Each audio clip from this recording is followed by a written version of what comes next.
नमस्कार, स्वागत है आपका। मैं हूं अभिषेक शुक्ल।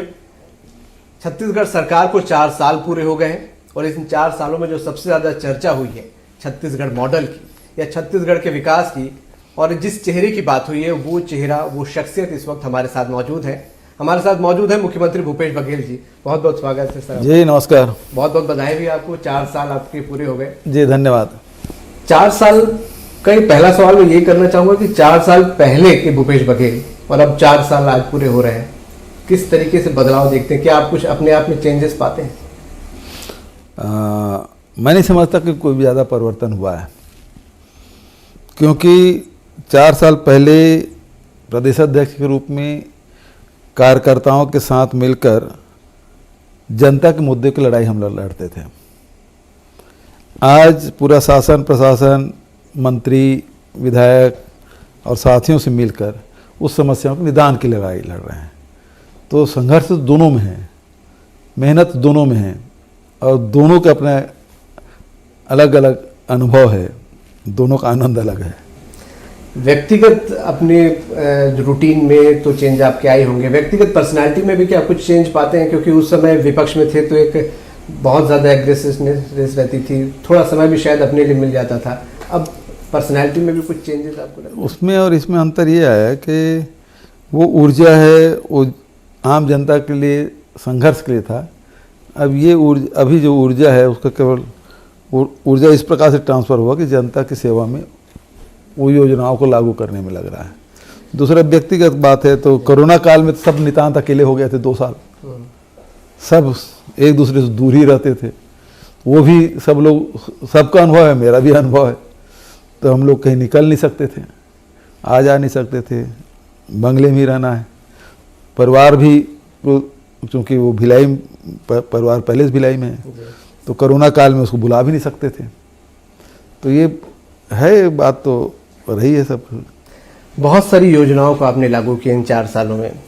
आपके दिल के करीब आपको लगता है, जब आप पीछे थोड़ा सा सोचते हैं कि बहुत करीब योजना है जो उसको लागू करके सेटिस्फैक्शन एक मिलता है? वो देखिए, योजनाएं बहुत सारी है, लेकिन मूल रूप से जो बात है कि लोगों के आय में वृद्धि होना चाहिए। चाहे वो मजदूर हो, किसान हो, आदिवासी हो, लघु वनोपज संग्रहण करने वाला हो, चाहे वो व्यवसाय करने वाला हो, चाहे फैक्ट्री में काम करने वाले लोग हो, सबके आय में वृद्धि हो, ये पहला लक्ष्य। और उस लक्ष्य के लिए हम लोग समर्पित हैं, उस दिशा में हम लोग काम किए और उसका लाभ लोगों को मिला। सबके लिए स्वास्थ्य, सबके लिए शिक्षा, गुणवत्तापूर्ण शिक्षा, इसके लिए भी लगातार प्रयास करते रहे, वो आप सब जानते ही हैं। तो प्रयास ये, और उसके साथ साथ जो संस्कृति है, तो हमारी जो लोकगीत है, लोक संगीत है, उस सबको बढ़ावा देना, जो लोक पर्व है उस सबको बढ़ावा देना। तो संपूर्ण छत्तीसगढ़ के इन 4 इसमें आप देखेंगे उस क्षेत्र में हम लोगों ने काम किया। आय में वृद्धि, स्वास्थ्य, शिक्षा और संस्कृति। छत्तीसगढ़िया गौरव को आपने लगता है कि 4 साल में स्थापित कर दिया। अब लोग फक्र के साथ बोलते हैं छत्तीसगढ़िया। सब राज्य के लोग अपने अपने राज्यों पे गर्व करते हैं, हम क्यों अपनी हीन भावना रखें? और इस कारण से पिछले 15 साल से बिल्कुल ही मिसिंग था जी। तो उसको फिर से, मतलब हमने फिर इसके जो लोग महसूस कर रहे थे, चाहे वो बोरे बासी से लेके, छत्तीसगढ़िया पकवान से लेके, छत्तीसगढ़िया खेल कूद से लेके, छत्तीसगढ़िया जो तीज त्यौहार है उससे लेकर, उसे भाषा बोली से लेकर, जो छत्तीसगढ़ियापन है, जिसमें प्रेम है, जिसमें भोलापन है, सहजता है, सरलता है, वो सब लाने की कोशिश की है। भेंट मुलाकात में आप लगातार जा रहे हैं लोगों के बीच में, प्रशासनिक बहुत सारी कसावट भी उसमें आती है, लोगों की समस्याएं भी आप सुनते हैं। क्या फील कर रहे हैं, क्या फीडबैक वहाँ पे मिलता है आपको? क्या भावनात्मक भी कुछ जुड़ाव आप महसूस कर रहे हैं? क्योंकि इस यात्रा को अगर एक दूसरा पहलू देखें। बिल्कुल सही बात है। एक तो इससे पता चलता है कि योजनाओं का क्रियान्वयन किस प्रकार से हो रहा है, जो योजना हम बैठ के यहाँ बनाए हैं उसका लाभ मिल रहा है कि नहीं मिल रहा है। और तीसरा, जो जब लोगों के लिए काम करोगे तो स्वाभाविक रूप से एक आत्मिक जुड़ाव हो जाता है, अपनापन आ जाता है। तो उस प्रकार के संवाद भी होते हैं लोगों के बीच में। काका और भतीजे के बीच का संवाद अक्सर भेंट मुलाकात में देखने को मिलता है। जी, कई सारे बच्चे, और मैंने देखा भी था कि आत्मानंद की बड़ी डिमांड और बैंकों की बड़ी डिमांड रहती है। बहुत ज़्यादा, चाहे हम अनुसूचित क्षेत्रों में बात करें, चाहे ग्रामीण क्षेत्रों में जाएं, सब जगह बैंक की मांग कर रहे हैं, सब जगह स्वामी आत्मानंद अंग्रेजी स्कूल की बात कर रहे हैं। तो शिक्षा के प्रति लोगों का जो लगाव बढ़ा है, ये बहुत अच्छी बात है, क्योंकि शिक्षा ही व्यक्ति को बहुत आगे ले जाता है। तो इसलिए शिक्षा बहुत ज़रूरी है। दूसरा, उसी प्रकार से बैंक की मांग करना, इसका मतलब ये है कि लोगों के आय में वृद्धि हुई है और बैंकिंग ही सब जुड़े हैं, सब लेन देन बैंक से हो रहा है, इसलिए बैंक की मांग कर रहे हैं। 4 साल हो चुका है। अब बहुत सारे, अगर लीडर के तौर पे हम बात करें तो चुनाव भी आपने बहुत सारे जीते और एक अच्छे रणनीतिकार के तौर पे इस्टेब्लिश भी आप हुए हैं जी। अब आपकी डिमांड छत्तीसगढ़ नहीं बल्कि छत्तीसगढ़ के बाहर भी आपकी रणनीति की डिमांड होने लगी है। छत्तीसगढ़ मॉडल की बात आप कर रहे हैं।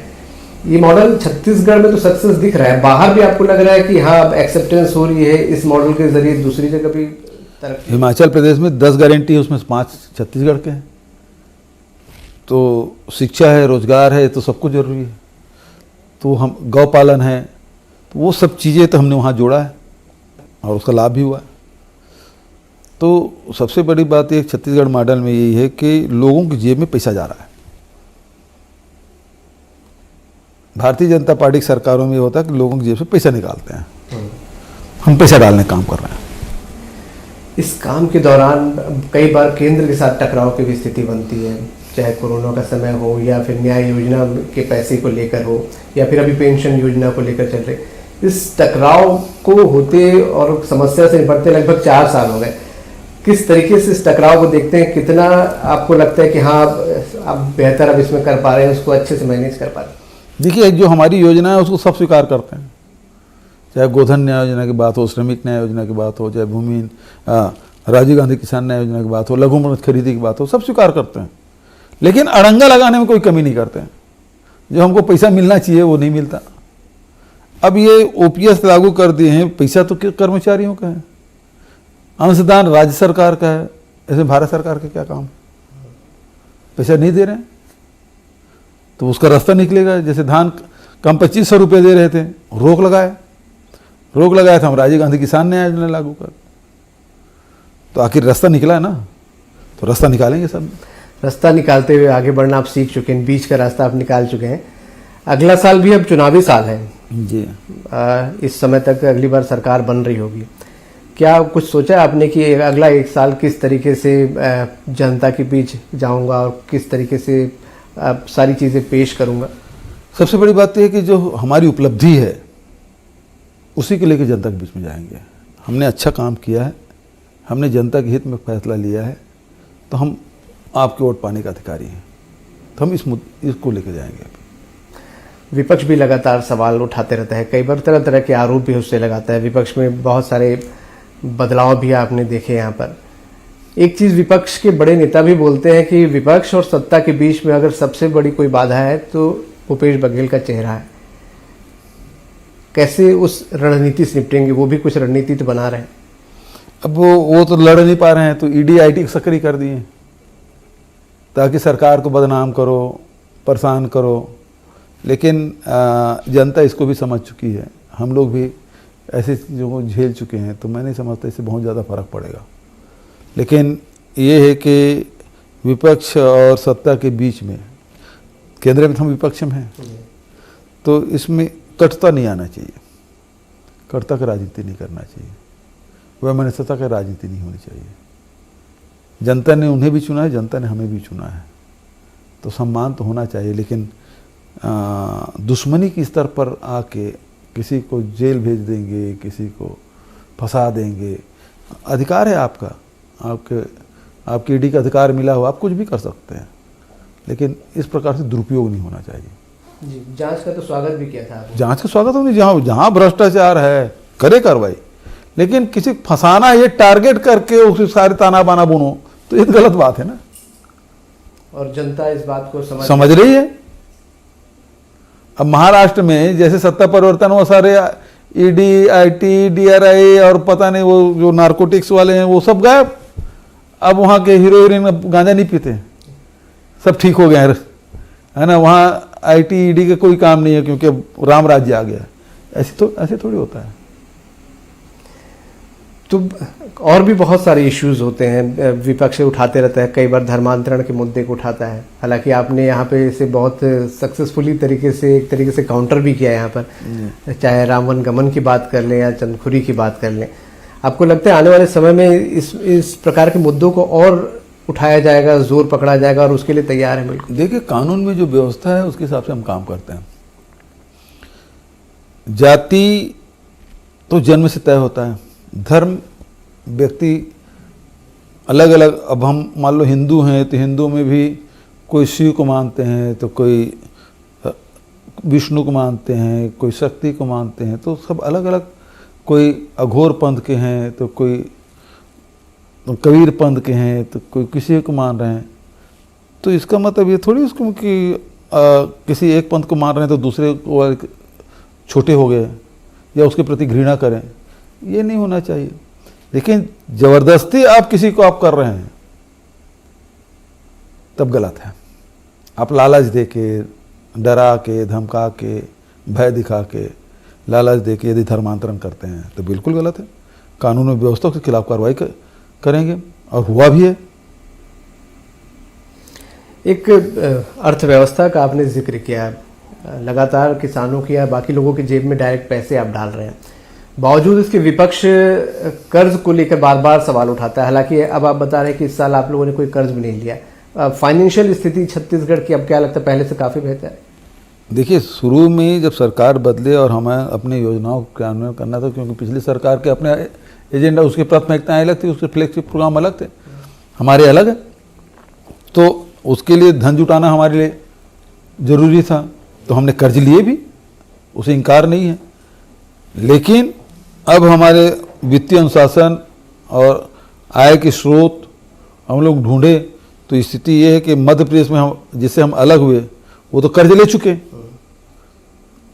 कई बार ले चुके, और हम अभी तक नहीं लिए।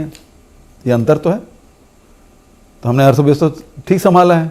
इतने सारे मतलब 1.5 लाख करोड़ रुपये किसानों को दे दिए, यहाँ के लोगों को सीधा पैसा दिया गया है। उसके बाद भी हमारी अर्थव्यवस्था इतनी अच्छी है कि हमने कर्ज नहीं लिया।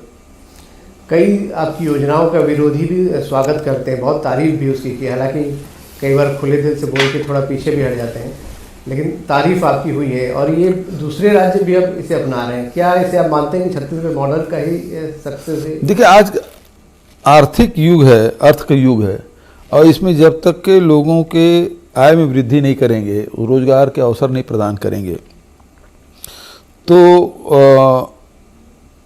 जो गृहस्थ चलाना है, परिवार चलाना, वो कठिन हो जाएगा। केवल आप किसी एक मुद्दे पर घृणा या वैमनस्यता के आधार पर कब तक लोगों को भगाते रहेंगे? कभी न कभी तो आपको इस जो मूल समस्या है उससे सामना करना पड़ेगा, और हमने सामना किया, सफलतापूर्वक सामना किया, और इसका आज इसकी चर्चा हो रही है। एक आरक्षण को लेकर आज कल खूब विवाद हुआ है और राजभवन में गया भी है, वहाँ से सवाल भी पूछे गए। क्या लग रहा है आरक्षण को लेकर क्यों इतनी लेट लतीफ़ी हो रही है? आपने तत्काल, जबकि पहले तो राज्यपाल महोदय ने कह दिया था कि मैं तत्काल सिग्नेचर करूंगी, लेकिन एकात्म परिसर से पर्ची जाती है, उसके बाद बदल जाते हैं। फिर मैं तो केवल आदिवासी के बारे में बोली थी, फिर ये 10 सवाल आ गए, फिर अभी राष्ट्रपति और प्रधानमंत्री से मिलने जाने वाले हैं। तो ये बताता है कि भारतीय जनता पार्टी वो आरक्षण की विरोधी है, वो नहीं चाहते कि लोगों को आरक्षण मिले, और उन्होंने किया भी है। जितने सार्वजनिक उपक्रम लाइन से बेच रहे हैं, जब पद ही नहीं रहेगा तो आरक्षण कैसे मिलेगा? तो वो तो दूसरे दरवाजे से कर ही रहे हैं। और यहाँ राज्यपाल जी ये बोल के ऐसा कर रहे हैं, जबकि 10 क्वेश्चन पूछने का अधिकार है ही नहीं। जो चीज़ विधानसभा में पारित हो गया है, या तो सरकार को लौटा दो, या फिर राष्ट्रपति भेज दो, या फिर वो असीमित काल तक के आप रोक लो, जैसे दूसरे बिल को रोके हो। तो रोक ये 3 काम कर सकते हैं, चौथा तो नहीं हो सकता। कई सारे केंद्रीय नेता भी दौरा करने लगे, मतलब लोग भी चर्चा किया, फोकस बढ़ रहा है इधर, है ना। चुनावी राज्य में भारतीय जनता पार्टी के लोग दौरा करते हैं, यहाँ भी आ रहे हैं। संघ प्रमुख भी पहुंच रहे हैं, 3 बार आ गए। दरअसल में मोहन भागवत जी का बड़ा सम्मान है, लेकिन अब वो जाए तो जाए कहाँ? उत्तर प्रदेश तो जाते नहीं, गुजरात में भी नहीं जाते, तो बच कौन से जाता है? एक मध्य प्रदेश है, दूसरा छत्तीसगढ़, और वहाँ बॉम्बे भी नहीं जाते, क्योंकि अब शिवसेना है वो 2 फाड़ हो गया, एक हमारे साथ है, तो उसके पास जगह कहाँ बचा? तो घूम फिर के फिर छत्तीसगढ़ आते हैं। चुनावी साल जैसे हमने जिक्र किया, यहाँ पर बहुत सारे काम आप लोगों ने किए। आपको लगता है कि जैसे आप जनता के बीच जाते हैं, भेंट मुलाकात में भी जाते हैं, या आने वाले वर्षों में भी जाएंगे, तो और भी कुछ नया लाने की कोशिश होगी आम जनता के लिए? अब वो तो चुनाव के समय बताएगा। भाई घोषणा पत्र समिति बनेगा, चुनाव अभियान समिति बनेगा, तो पार्टी फिर तय करती है कि किस प्रकार से जाना चुनाव में। विपक्ष वो जैसे बोलता है बहुत सारे वादे जो घोषणा पत्र में किए गए थे वो पूरे नहीं हो रहे हैं, तो आपको क्या लगता है ज़्यादातर वादे पूरे हो गए और जनता के बीच इन वादों को लेकर जाना पर्याप्त है? देखिए, हम लोग तो काम करना शुरू किए, तब हमको नहीं पता था कि कोरोना भी आएगा, 2 साल उसमें गुजर जाएंगे पूरे। ये नहीं केवल छत्तीसगढ़ की बात नहीं, पूरे देश और दुनिया की बात है, लेकिन काम तो रुका नहीं ना। और लगातार जो मोटे मोटे और बड़े जो घोषणाएं हैं वो सब हमने पूरे कर दिए, छोटे और कुछ घोषणाएं बचे हैं, अभी हमारे पास समय है, उसमें भी हम लोग फोकस करेंगे। छत्तीसगढ़ियावाद, ये आपने एक बड़ा स्टैंड लिया और खुद भी आप उस पर बाकायदा, जैसे आपने बताया कि छत्तीसगढ़ियावाद नहीं कह सकते, छत्तीसगढ़ियापन कह सकते हैं। छत्तीसगढ़ियापन, हाँ, ये सही शब्द शायद होगा। हाँ, तो छत्तीसगढ़ियापन लोगों में आपने लाया और खुद भी उसमें आप रमे हुए दिखते हैं। यहाँ पर विपक्ष को भी शायद आपने कुछ हद तक मजबूर कर दिया। अच्छा है, छत्तीसगढ़ियों की बात, छत्तीसगढ़िया रंग में रंगे तो अच्छा है, छत्तीसगढ़ी बोलने भी लगे हैं, और तो ये एक बड़ा इशू बनेगा आपको लगता है आने वाले चुनाव में, क्योंकि वो भी अब इसको एक्सेप्ट करते जाए। वो मुद्दा तो नहीं है चुनाव का, लेकिन जनता तो महसूस करते हैं ना। 15 साल उनके भी राज देखें तो छत्तीसगढ़ियों की स्थिति क्या थी, छत्तीसगढ़ी बोलने वालों की स्थिति क्या थी, और आज हमारी सरकार है, 4 साल बीत गए, तो छत्तीसगढ़ियों और छत्तीसगढ़ी बोलने वालों की स्थिति क्या है, वो अंतर तो महसूस कर रहे हैं ना लोग। 4 साल पूरे हुए, मैं चाहूँगा जनता को कोई एक मैसेज आप दें यहाँ पर कि मुख्यमंत्री उनसे सीधे रूबरू हो रहे हैं, बता रहे हैं। सभी को नमस्कार, जय जोहार। और मैं आप सबसे यही निवेदन करना चाहूँगा, 4 साल हम लोगों ने आपके साथ मिलकर छत्तीसगढ़ महतारी की सेवा की, छत्तीसगढ़ महतारी के बेटे बेटियों की सेवा की, और छत्तीसगढ़ ने बहुत सारे ऊंचाइयां प्राप्त की है, और वो सब आप सबके सहयोग से संभव हुआ है। आगे भी हम सब मिलकर छत्तीसगढ़ महतारी की सेवा करें, छत्तीसगढ़ के लोगों की सेवा करें, और छत्तीसगढ़ की जो पहचान है, विशिष्ट पहचान हमारी छत्तीसगढ़ की है, उसे और ऊंचाई में ले जाएं, यही इस अवसर पर मैं कहना चाहता हूँ। नमस्कार, धन्यवाद। बहुत बहुत शुक्रिया मुख्यमंत्री जी, हमको समय देने के लिए, बात करने के लिए। तो हमारे साथ मुख्यमंत्री भूपेश बघेल थे। 4 साल पूरे हो गए हैं सरकार को, सक्सेसफुली पूरे हो गए हैं। भेंट मुलाकात के जरिए जनता के बीच लगातार मौजूदगी अपने बनाए हुए हैं, पैठ अपनी बनाए हुए, और चुनावी साल में भी कमर कस के पूरी तरह तैयार हैं कि अपने जो विकास के काम है, अपने जो काम है, उसको लेकर जनता के बीच जाएंगे। और उनका कहना है कि वो फिर से सत्ता पाने के अधिकारी हैं अपने काम के दम पर। खास मुलाकात।